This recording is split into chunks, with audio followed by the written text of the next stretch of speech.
Bom dia, irmãos. Vamos fazer a leitura na carta de Paulo aos Colossenses,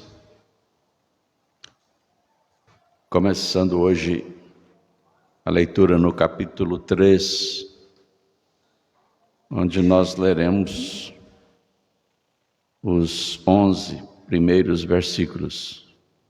Colossenses 3, de 1 a 11.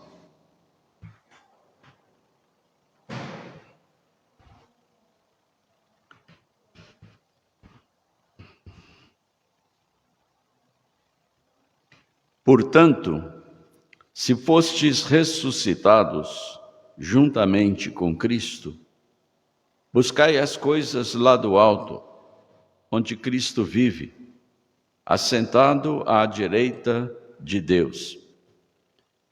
Pensai nas coisas, desculpem, irmãos, a partir do versículo 5.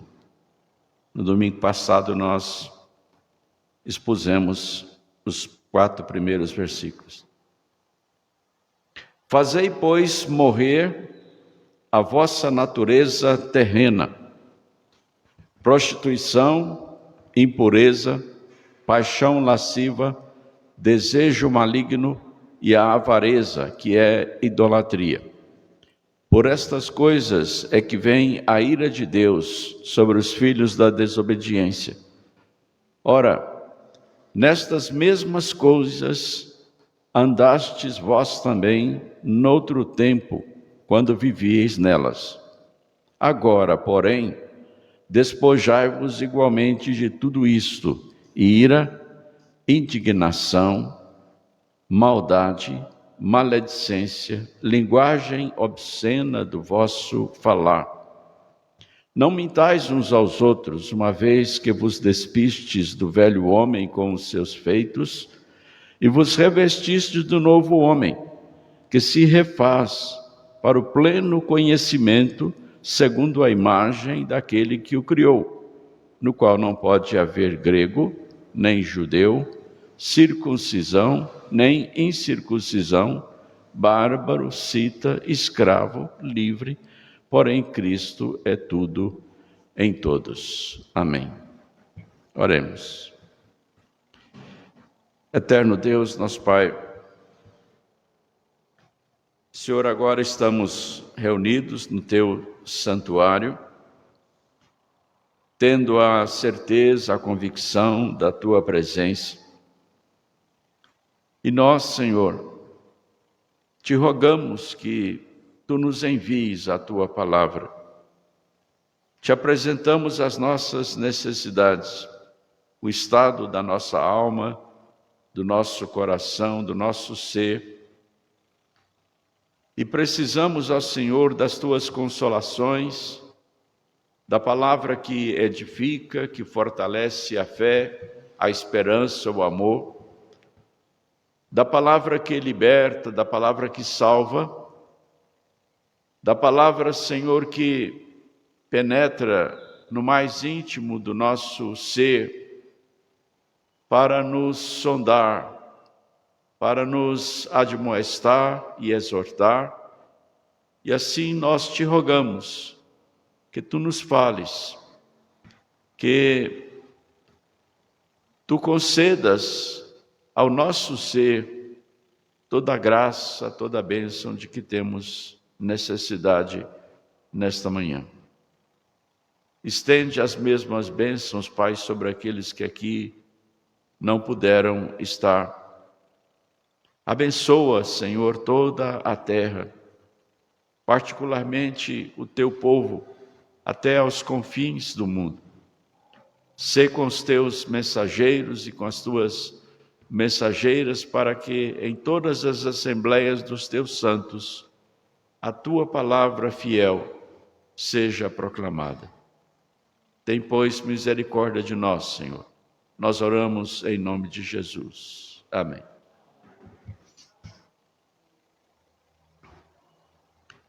Irmãos, no domingo passado, nós falamos a respeito daquela dimensão oculta da vida em Cristo Jesus. E nessa dimensão oculta da vida, nós temos uma vida em comum com o Pai, com o Filho e com o Espírito Santo. E é uma vida que desce do céu. É uma vida que jorrou para nós em Cristo, cuja fonte é Deus, e é uma vida que nos sustenta. Nós estamos ligados aos céus, nós temos essa conexão com Deus em Cristo, pelo Espírito Santo. Para Deus nós já estamos glorificados, assentados nos lugares celestiais em Cristo Jesus, e recebemos dessa vida no nosso viver diário. É uma glória que nos pertence. É algo que Deus quis nos dar. Nós estávamos mortos nos nossos delitos e pecados. Mas Deus nos deu vida. E agora, diante dessa realidade que nós já conhecemos, nós precisamos entender que por causa de todas essas misericórdias de Deus para conosco, nós temos uma responsabilidade. Nós temos um dever para com Deus, que é deixar que essa vida de Deus em nós se expresse e se espalhe e atraia as pessoas a Deus em Cristo. Os nossos atos, as nossas atitudes, o nosso comportamento, os nossos relacionamentos, a nossa maneira de ser e de viver, ela precisa expressar essa realidade que nós temos da dimensão oculta da vida.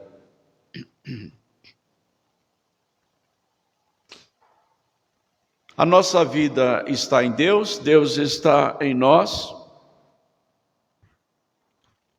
E a vontade de Deus é que essa glória seja vista, seja percebida pela nossa maneira de viver no dia a dia.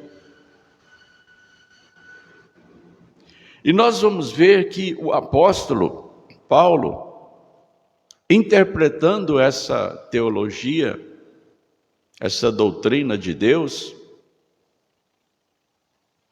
ele relaciona algumas das coisas que estão envolvidas nesse viver do dia a dia.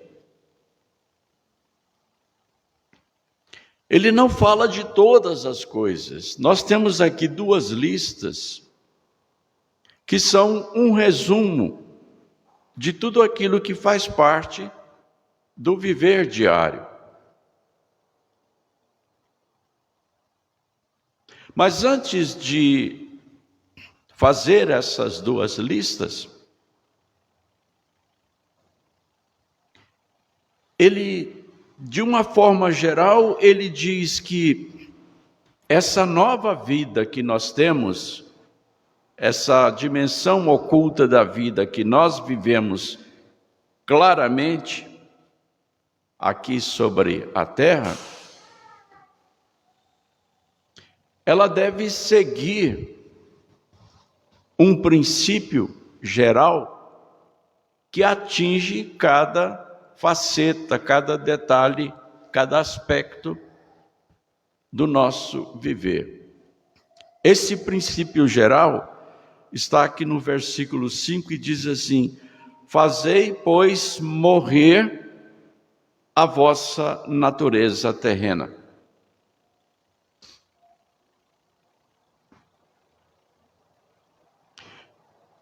Na leitura que nós fizemos no domingo passado,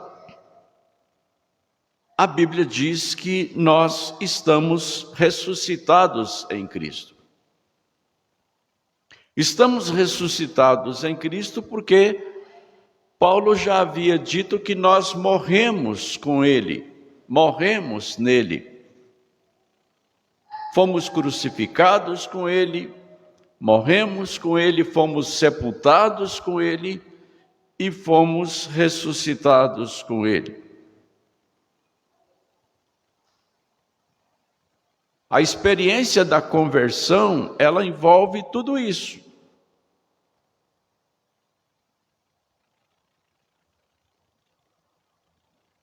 E uma vez ressuscitados, nós precisamos viver como ressurretos dentre os mortos, viver a nova vida que Cristo nos trouxe. Agora, isso não é apenas teoria. Há uma prática, então, que envolve isso, que tem a ver com o nosso viver do dia a dia. E nesse viver do dia a dia, nós temos que fazer morrer a nossa natureza terrena. O que isso significa? Significa que o exercício da nova vida é uma atividade consciente da vontade para empregar esforços no sentido de viver a vida de Deus que está em nós. Envolve não apenas renúncia dos pecados da vida passada, mas uma atividade consciente na prática daquelas coisas que Deus ordena que nós façamos. Nós vamos ver isso nas duas listas que o apóstolo Paulo apresenta.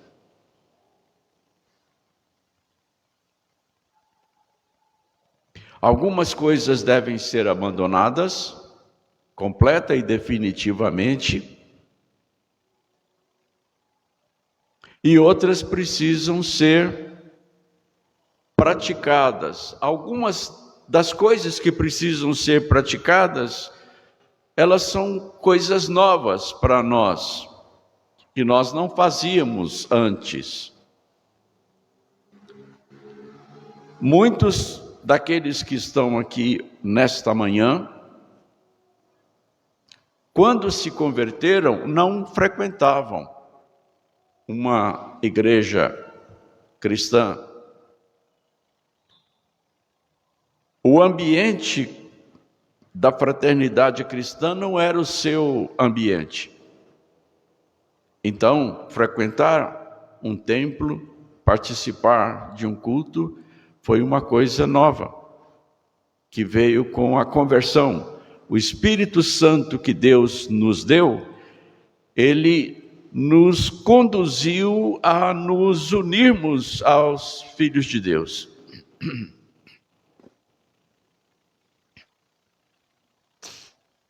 E então nós passamos a orar ao Senhor, a ler a Bíblia, a palavra de Deus, passamos a participar dos cultos,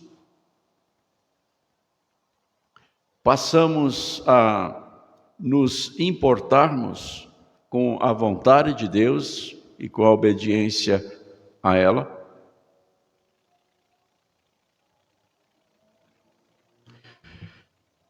E agora nós estamos sabendo que a prática dessa nova vida, ela é chamada aqui de um morrer. E esse morrer da natureza terrena é algo que envolve a nossa vontade. Fazer morrer é matar conscientemente, planejadamente. É sepultar uma vida que desagradava a Deus. Na mudança da velha vida para a nova vida, há muitas coisas que nós continuamos a fazer.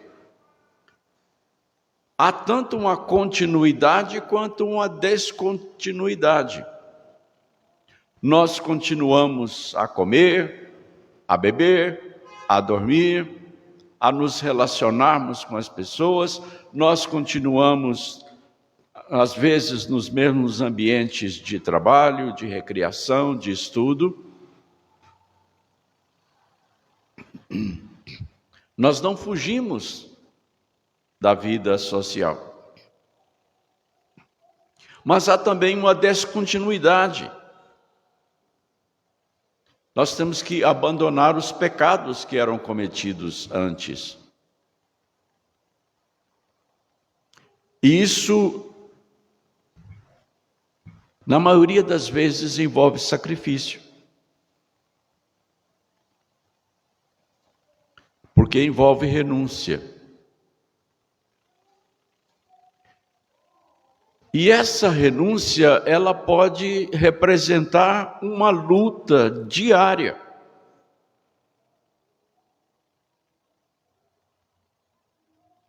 Do espírito que está em nós contra a carne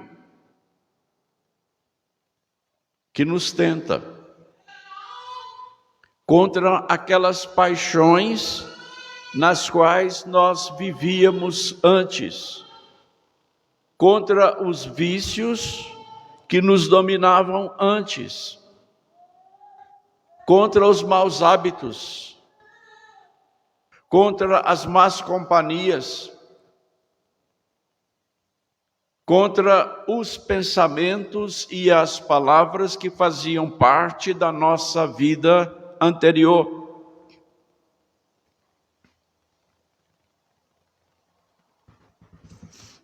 Essa mudança, ela precisa ser processada e exprimida de forma diária, conscientemente, com o exercício da vontade. Muitas das coisas que nós praticávamos antes e de que nós gostávamos, vão continuar na nossa memória, na nossa lembrança, e o nosso cérebro vai continuar com uma certa dependência daquelas coisas.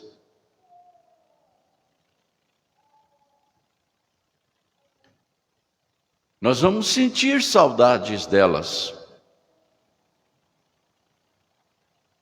É uma realidade. E é por isso que o apóstolo Paulo, ele vai dizer para os colossenses que algumas dessas coisas que precisam ser abandonadas vão exigir deles uma grande perseverança, uma grande diligência, um grande esforço, porque alguns deles eram envolvidos com os cultos pagãos, nos quais os apetites carnais, as paixões, eram satisfeitas até mesmo durante os cultos.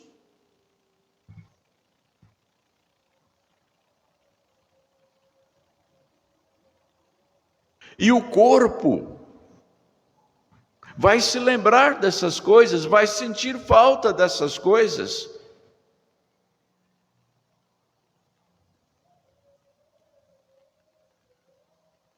E aí então entra a necessidade de fazer morrer a natureza terrena.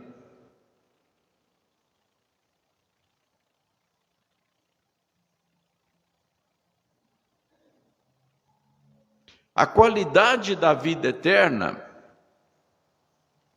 aquela dimensão oculta da vida, ela precisa ser manifestada agora.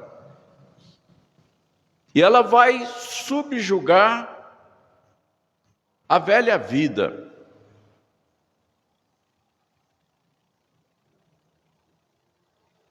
E nós conscientemente precisamos lutar para que isso aconteça.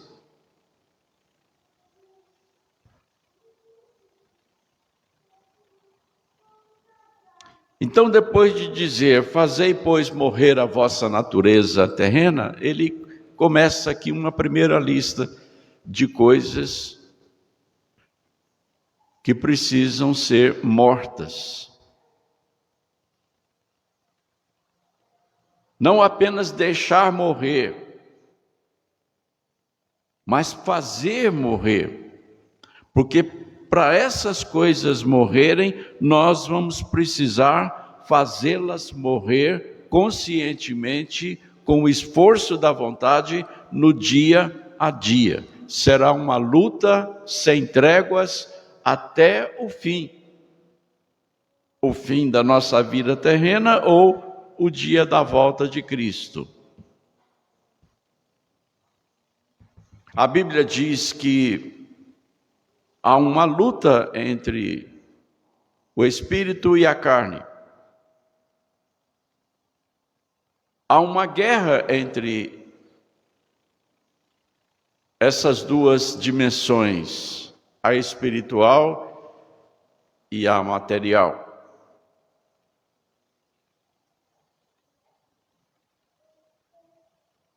E todo o nosso ser está envolvido nessa luta.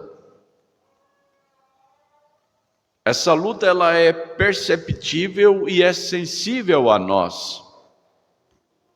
Cada um de nós sabe, no seu coração, na sua mente, como é essa sua luta no dia a dia. Como é fazer para manter morto o pecado? Como é fazer para manter subjugada, enterrada, sepultada uma paixão, um vício, uma tara, uma perversão?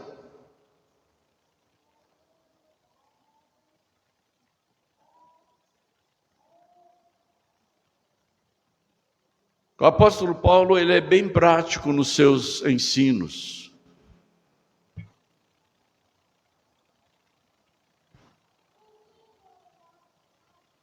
E ele procura, então, explicitamente nos falar a respeito do que ele está querendo dizer por fazer morrer a natureza terrena.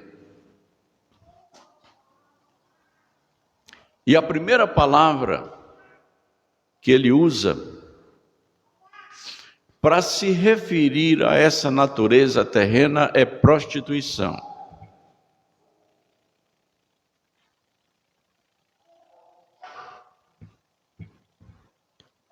A palavra grega traduzida por prostituição é a palavra porneia.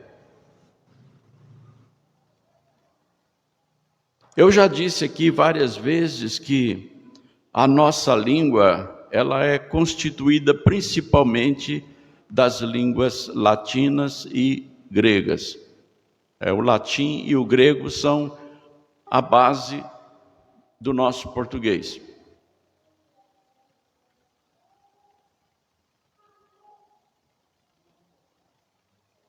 E a palavra porneia no nosso português é a palavra pornografia.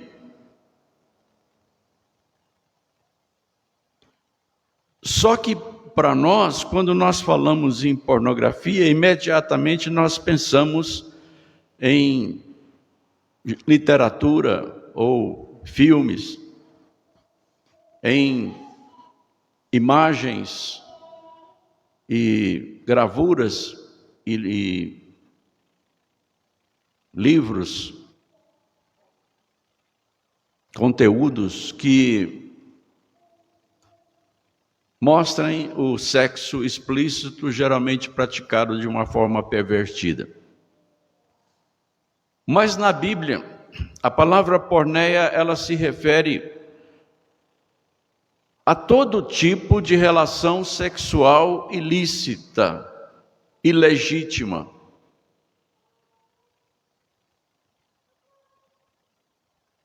A todo sexo praticado fora do casamento, feito no Senhor. Portanto, na Bíblia, todo desejo de lascívia, luxúria, cobiça e concupiscências sexuais e as práticas desses desejos são prostituição. Jesus Cristo disse que se um homem olhar para uma mulher cobiçando essa mulher, ele já está adulterando com ela, já está praticando com ela prostituição. É claro que da mesma forma a mulher com relação ao homem. A fantasia sexual é uma prostituição na Bíblia.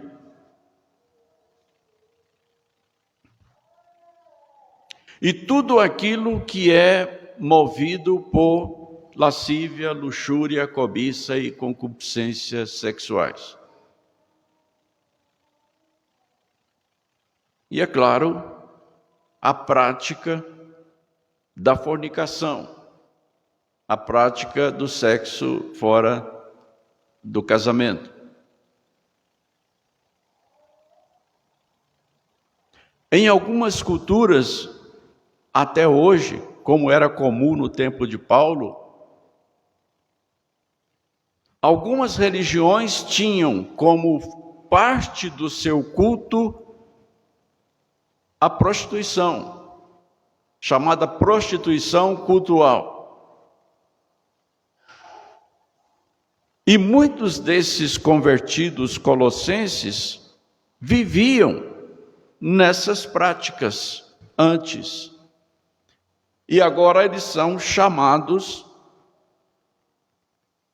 a abandonar esse estilo de vida. Agora, isso não é fácil.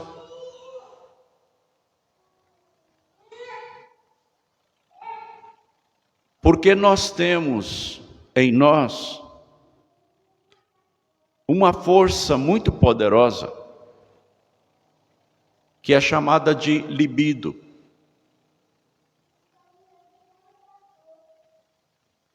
A libido é também chamada de energia, especialmente nos meios esotéricos. Mas é uma força, é um poder que Deus colocou em nós para fazer com que homem e mulher se sintam atraídos um pelo outro e se relacionem sexualmente um com o outro de forma legítima no casamento, tanto para o seu prazer, o seu deleite, quanto para a procriação.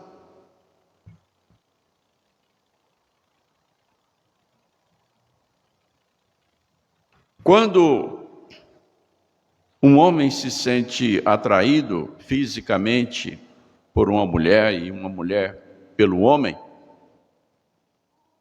é a libido funcionando.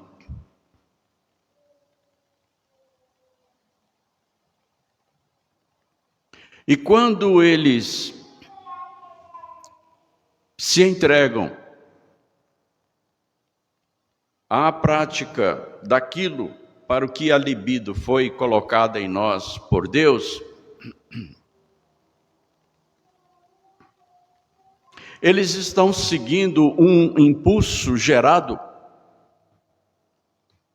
por uma substância que nós temos no cérebro chamada oxitocina ou ocitocina.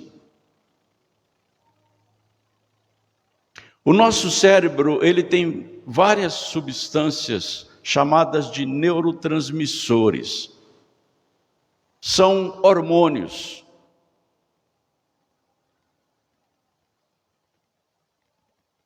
A Bíblia diz que Deus nos criou de forma assombrosamente maravilhosa. E não tem outra descrição para isso. E nessa criação assombrosamente maravilhosa, Deus colocou no nosso cérebro alguns neurotransmissores, alguns hormônios, como a oxitocina, a dopamina, a serotonina, a endorfina e outros, que agem no momento necessário, deixando o seu lugar no cérebro e entrando na corrente sanguínea para produzir em nós os efeitos necessários para a nossa subsistência do dia a dia, para nos dar prazer, por exemplo, na hora de comer, para nos preparar para dormir, para nos dar alegria durante uma competição, para nos mover para aquilo que nós precisamos fazer no dia a dia.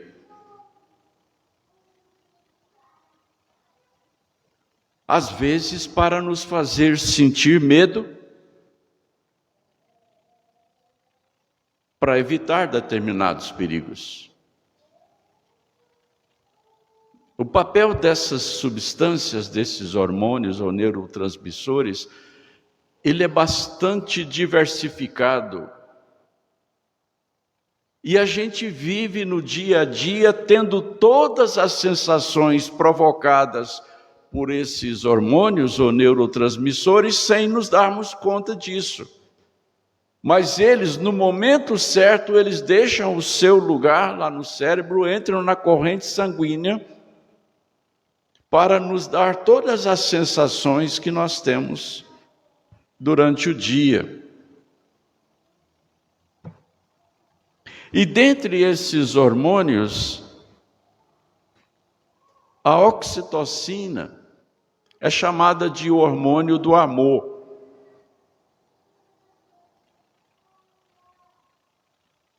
Porque é aquele neurotransmissor responsável pela gente sentir a presença e a movimentação da libido. Então, a visão de uma pessoa que exerce sobre nós atração sexual, ela provoca a movimentação da oxitocina.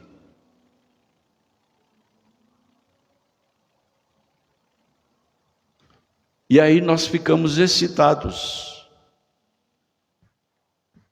Todo mundo conhece essa experiência.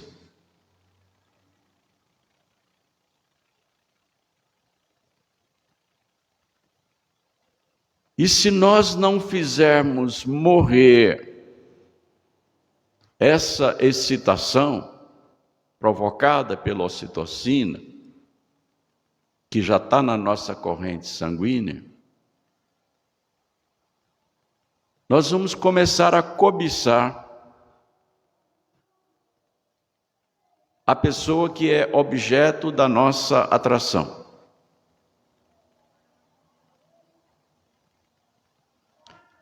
E aí nós vamos gerar pensamentos, imaginações e fantasias com relação a essa pessoa que é o objeto da nossa contemplação, do nosso desejo. E essas imaginações, essas fantasias, já se constituem, diante da palavra de Deus, prostituição.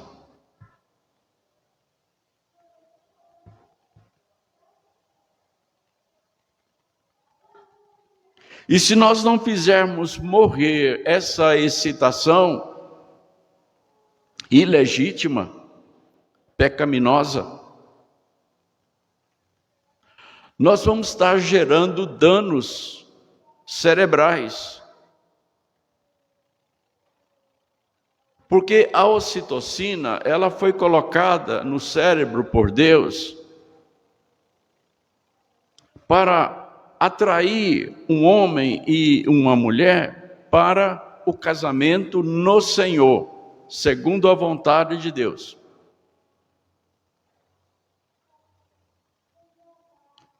E aí, esse desejo que excita um homem por uma mulher, ele é legitimamente satisfeito no casamento e o cérebro fica satisfeito com o desfecho dessa viagem que a ocitocina faz pela corrente sanguínea para provocar a ereção e para preparar a mulher para o ato sexual. Provoca a ereção no homem e prepara a mulher para o ato sexual.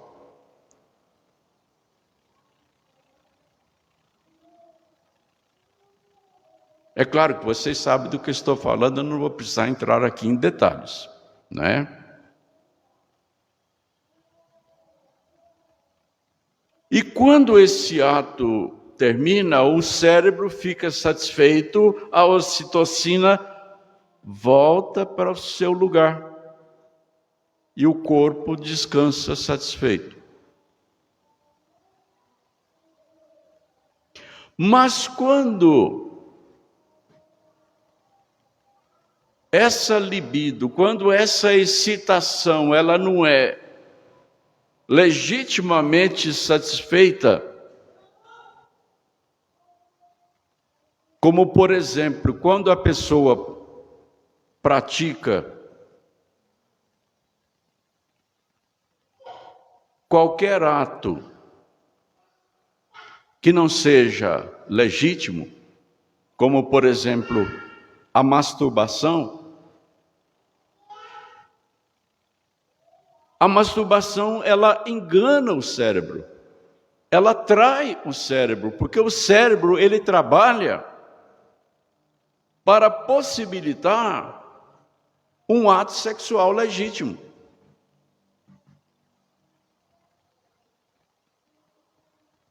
Aí a pessoa se excita, seja com a visão de alguma coisa, de uma pessoa, ou seja com a visão de uma imagem pornográfica.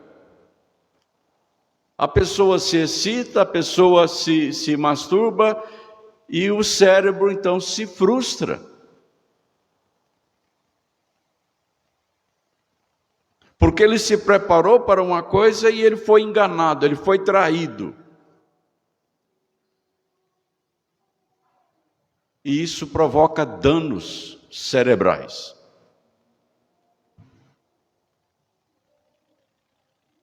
A palavra de Deus, ela não nos proíbe as coisas à toa, por capricho. A palavra de Deus, ela nos proíbe coisas ilegítimas, é para o nosso bem, é para a nossa saúde física, saúde mental, saúde emocional, saúde psicológica, saúde espiritual.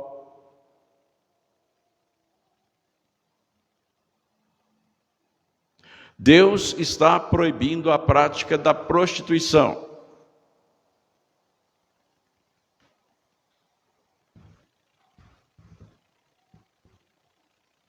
Porque a prostituição é uma ilegalidade moral do ponto de vista de Deus, que fere os princípios pelos quais Deus nos criou.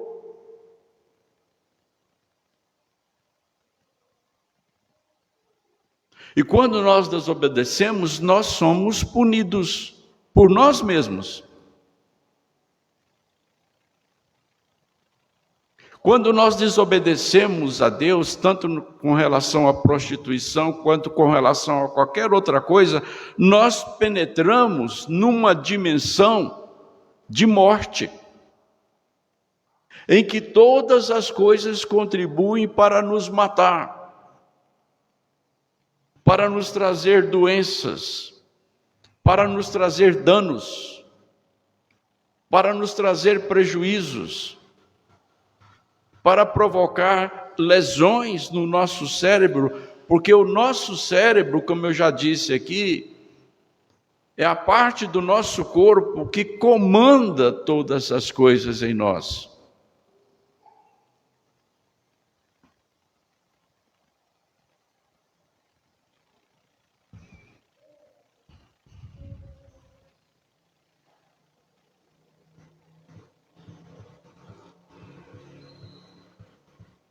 Deus quer que nós sejamos saudáveis, felizes, realizados. Deus quer que nós vivamos com alegria, sem culpa. A culpa, ela possui um peso insuportável.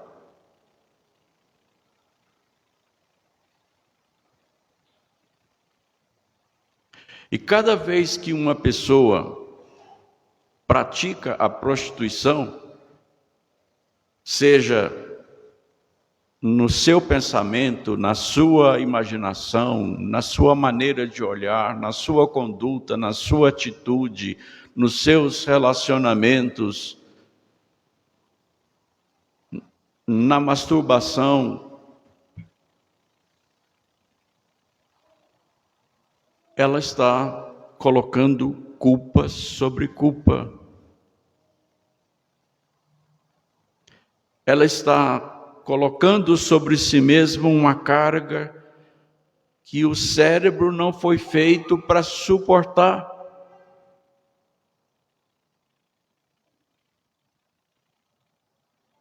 O homem não foi feito para pecar.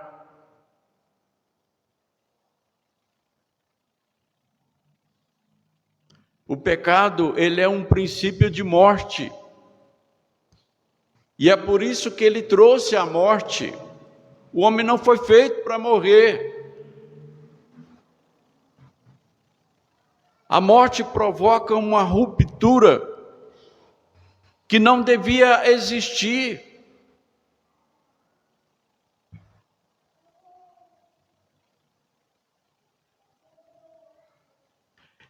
E às vezes, apesar do nosso conhecimento da palavra de Deus, nós estamos desobedecendo a Deus e trazendo consequências de morte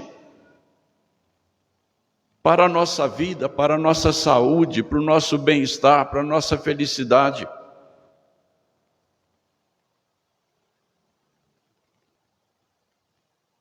Cada vez que nós desobedecemos a Deus, nós acrescentamos culpa, nós acrescentamos tristeza, nós acrescentamos frustração à nossa vida.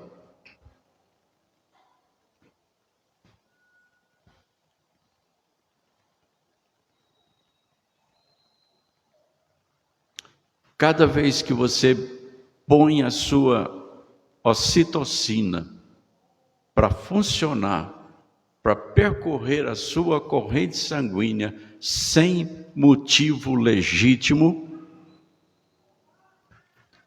você está agredindo violentamente a sua vida, a sua saúde, o seu bem-estar, a sua felicidade.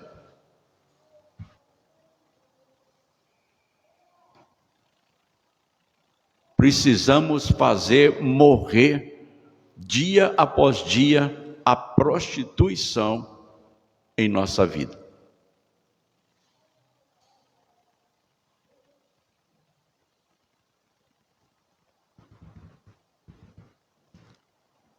E nós vamos ficar só com isso hoje. E eu espero em Deus que cada um de nós medite seriamente a respeito dessas coisas.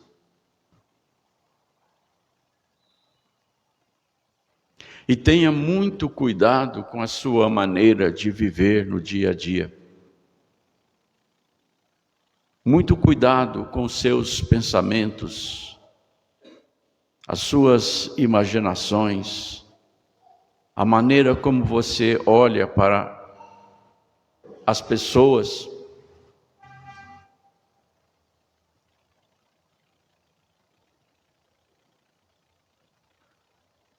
A maneira como nós fantasiamos as coisas.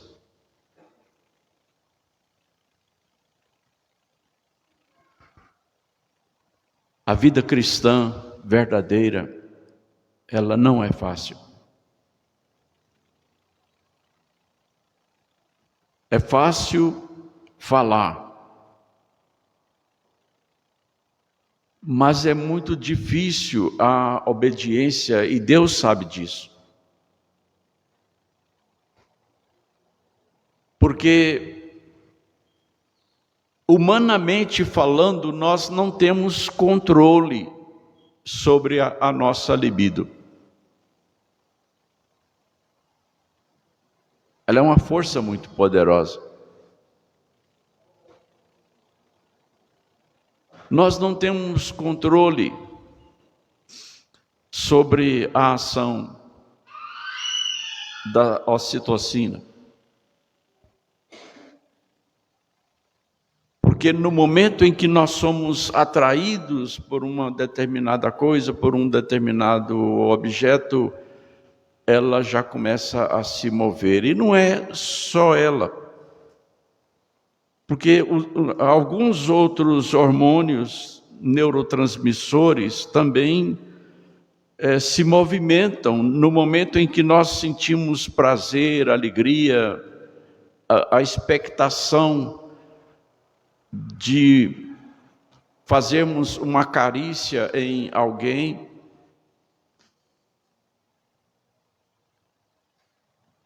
Então, já que nós não temos controle, já que é humanamente impossível obedecer à palavra de Deus, e Ele sabe disso, então nós precisamos estar dia após dia aos pés do nosso Deus, clamando a Ele, orando, pedindo a sua assistência, a sua ajuda, o seu socorro, pedindo que Deus nos guarde, nos livre, nos conceda a graça e o poder para fazer morrer a nossa natureza terrena, começando com a prostituição. Deus nos deu o seu Espírito Santo, que habita em nós. Nós temos o Espírito de Deus em nós, portanto, o poder para vencer as tentações e obedecer a palavra de Deus já está em nós. A Bíblia diz que todas as coisas que conduzem à vida e à piedade já nos foram doadas por Deus, que nos livrou da corrupção. Ou seja, o princípio da corrupção, aquele princípio que levou o homem a pecar, já foi retirado de nós. Mas ainda permanece em nós a presença do pecado, nós ainda pecamos. Mas se nós nos dispusermos sinceramente diante de Deus a obedecer a palavra de Deus, começando aqui na nossa mente, Então Deus vai nos conduzir, poder e graça para isso. Irmãos, eu estou falando de experiência própria. Deus nos concede graça e poder para isso.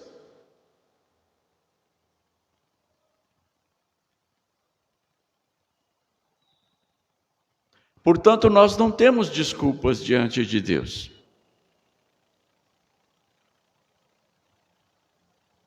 Não temos justificativas quando falhamos.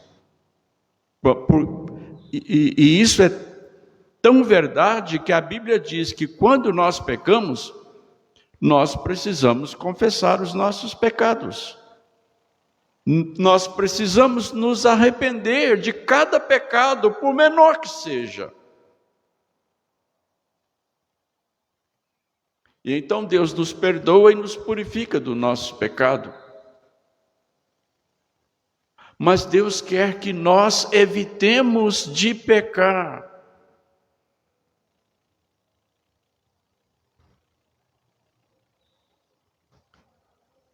A palavra do apóstolo João é filhinhos. Se alguém pecar, para ele, na nova vida em Cristo, o pecado não é mais uma coisa natural. É uma aberração. É uma anormalidade.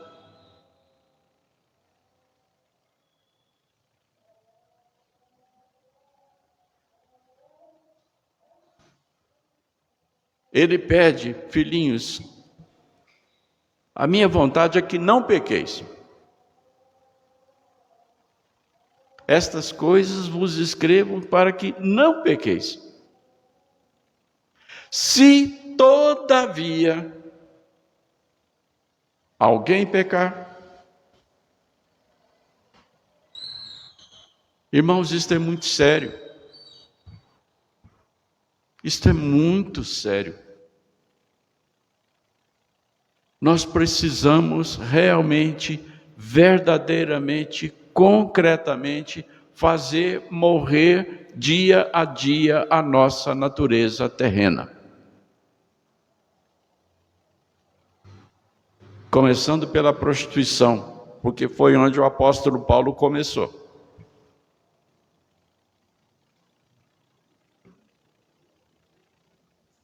Vamos, pois, então, meditar nessas coisas.